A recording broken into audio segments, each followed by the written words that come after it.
This video is only for educational purposes.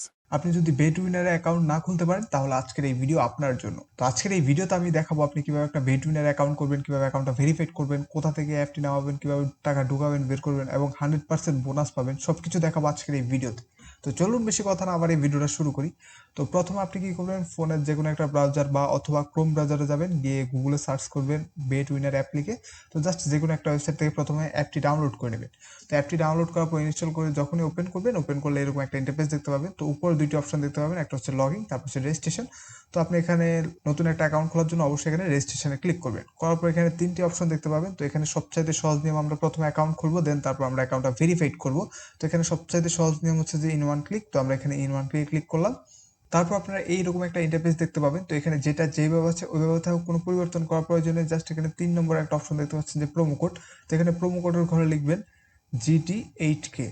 তো GT8K এই promo কোডটা কি, এই প্রোমো কোডের কাজ কি? প্রথম কথা হচ্ছে যে একটা অ্যাকাউন্ট খোলার সময় অবশ্যই একটা প্রোমো কোড ব্যবহার করতে হবে। যদি প্রোমো কোড ব্যবহার না করেন তাহলে কিন্তু আপনার অ্যাকাউন্ট 100% ভেরিফাইড হবে না। আর এছাড়া হচ্ছে যে এই প্রোমো কোড দ্বারা আপনি বিভিন্ন বোনাস পাবেন, যেমন weekly bonus, monthly bonus, birthday bonus. এছাড়া হচ্ছে যে ফার্স্ট ডিপোজিটে 100% বোনাস তো আছেই। তো অবশ্যই এই প্রোমো কোডটা ব্যবহার করবেন। আমাদের এই প্রোমো কোডটা হচ্ছে যে অবশ্যই একটি অফিসিয়াল প্রোমো কোড, তো অবশ্যই এটা ব্যবহার করবেন। তো প্রোমো কোড বসানোর পরে যে তিনটি খালি ঘর দেখতে পাচ্ছেন, জাস্ট এই তিনটি খালি ঘর পূরণ করে দিবেন। পূরণ করে দেওয়ার পরে জাস্ট এই যে নিচে রেজিস্টার অপশন দেখতে পাচ্ছেন, জাস্ট এখানে রেজিস্টার মধ্যে একটা ক্লিক করে দিবেন। তারপর আপনাকে দেখতে পাবেন যে একটা রেজিস্ট্রেশন সাকসেসফুল হয়েছে, আপনাকে একটা ইউজার নেম এবং একটা পাসওয়ার্ড দিয়ে দিয়েছে। তো আপনি কি করবেন, এটা একটা স্ক্রিনশট মেরে রাখবেন, যাতে ভবিষ্যতে যদি আপনার অ্যাকাউন্টটা লগ আউট হয়ে যায় বা আপনি অন্য কোনো ফোনে যদি অ্যাকাউন্ট লগ ইন করতে চান, তাহলে আপনার স্ক্রিনশট থেকে দেখে দেখে আপনি লগ ইন করে নিতে পারবেন। তারপর আপনি কি করবেন, জাস্ট যে নিচে অপশন, যে নেক্সট অপশন দেখতে পাচ্ছেন, জাস্ট এখানে নেক্সটের মধ্যে একটা ক্লিক করে দিবেন। তো ক্লিক করে দেওয়ার পর অটোমেটিক একটু আগে আপনি যে অ্যাকাউন্টটা খুলেছেন ওই অ্যাকাউন্টটা লগ ইন হয়ে যাবে, আপনি ম্যানুয়ালি লগ ইন করার প্রয়োজন নেই। তো অলরেডি আমরা অ্যাকাউন্টটা খুলে ফেলেছি, এখন আমরা অ্যাকাউন্টটা ভেরিফাইড করব। তো ভেরিফাইড করার জন্য কি করবেন, যে এই যে নিচে কোনায় যে মেনু অপশন দেখতে পাচ্ছেন, জাস্ট এখানে মেনুর মধ্যে একটা ক্লিক করবেন। করার পর উপরে দেখতে পাচ্ছেন যে পার্সোনাল প্রোফাইল, জাস্ট এখানে পার্সোনাল প্রোফাইলে ক্লিক করবেন। তো পার্সোনাল প্রোফাইলে ক্লিক করার পরে তারপর কি করবেন, এখানে যে এন্টার ডিটেলস দেখতে পাচ্ছেন, জাস্ট এখানে এন্টার ডিটেলস একটা ক্লিক করবেন। করার পরে এরকম একটা ফর্ম আসবে। তো এই ফর্মটা আপনি ফিল আপ করবেন। যেমন এখানে শিওর নেম দিবেন, আপনার নামের প্রথম অংশ, সরি আপনার নামের দ্বিতীয় অংশ শিওর নেম দিবেন। ফার্স্ট নেম দিবেন আপনার নামের প্রথম অংশ। ডেট অফ বার্থ দিবেন আপনার জন্ম তারিখ। প্লেস অফ বার্থ দিবেন আপনার জন্মস্থান।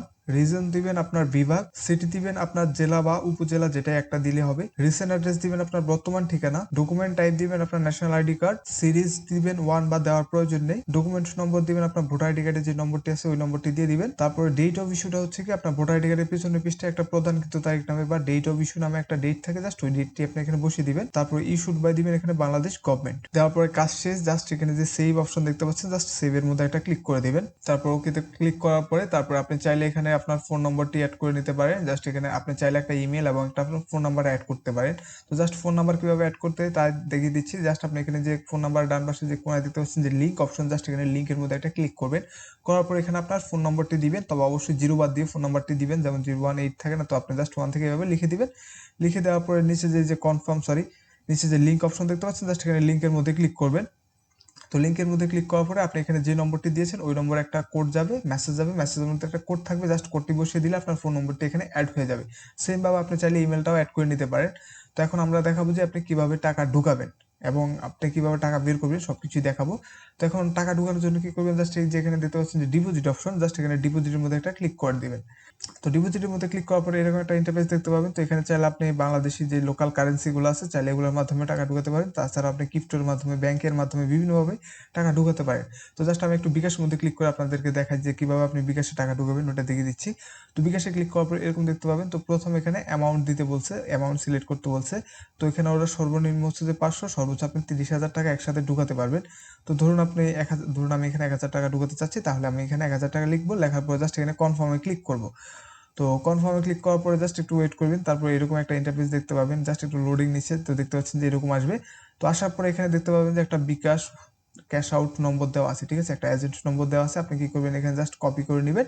কপি করে নেওয়ার পরে আপনার বিকাশ অ্যাপে চলে যাবেন। অ্যাপে গিয়ে আপনি ওইখানে যদি 500 টাকা লিখে থাকেন তাহলে এই নম্বরে, এই যে এখানে এই নম্বরে আপনি 500 টাকা ক্যাশ আউট করে দিবেন। যদি 1000 টাকা লিখে থাকেন তাহলে এখানে 1000 টাকা ক্যাশ আউট করে দিবেন। যেমন আমি এখানে 1000 টাকা লিখেছি, তো এই জন্য আমি ওখানে 1000 টাকা ক্যাশ আউট করে দিবেন। ক্যাশ আউট করে দেওয়ার পরে এখানে বিকাশ ওয়ালেট নম্বর, তো এখানে বিকাশ ওয়ালেট নম্বর বলতে বোঝানো হচ্ছে আপনি যে নম্বর থেকে ক্যাশ আউট করবেন টাকাটা, ওই নম্বরটা আপনি এখানে বসিয়ে দিবেন। ধরুন যদি আপনার নম্বর থেকে টাকা এখানে ক্যাশ আউট করে থাকেন, আপনার নম্বর, আপনার বন্ধুর নম্বর থেকে টাকা ক্যাশ আউট করলে এখানে আপনার বন্ধুর নম্বর দিয়ে দিবেন। তারপর হচ্ছে যে এখানে ট্রানজ্যাকশন আইডি, তো ট্রানজ্যাকশন আইডিটা হচ্ছে যখনই নগদ বিকাশে লেনদেন করবেন তখন একটা ট্রানজ্যাকশন আইডি নগদ বিকাশ থেকে দেওয়া থাকে, বা অ্যাপ থেকে ক্যাশ আউট করলে ক্যাশ আউট সফল হয়েছে ওই পেজের মধ্যে আপনি একটা ট্রানজ্যাকশন আইডি দেখতে পারবেন। জাস্ট এখানে ট্রানজ্যাকশন আইডিটা বসিয়ে দিবেন। তারপর হচ্ছে যে ইউর নেম, এখানে আপনার নামটি দিয়ে দিবেন। দেওয়ার পরে এখানে সবগুলো ঠিকঠাক, যদি ঠিকঠাক মতো থাকে তথ্যগুলো ভালো করে চেক করে নেবেন। যদি সব ঠিকঠাক থাকে জাস্ট এখানে যে মেক পেমেন্ট অপশন দেখতে পাচ্ছেন, জাস্ট এখানে মেক পেমেন্টের মধ্যে ক্লিক করবেন। ক্লিক করার পরে সর্বোচ্চ আপনার 5 থেকে 10 মিনিটের মধ্যে আপনার টাকাটা এখানে অ্যাড হয়ে যাবে। তো এই হচ্ছে যে আজকের এই ভিডিও। তো সবাইকে অসংখ্য ধন্যবাদ ভিডিওটা এই পর্যন্ত দেখার জন্য। তো সবাই ভালো থাকবেন।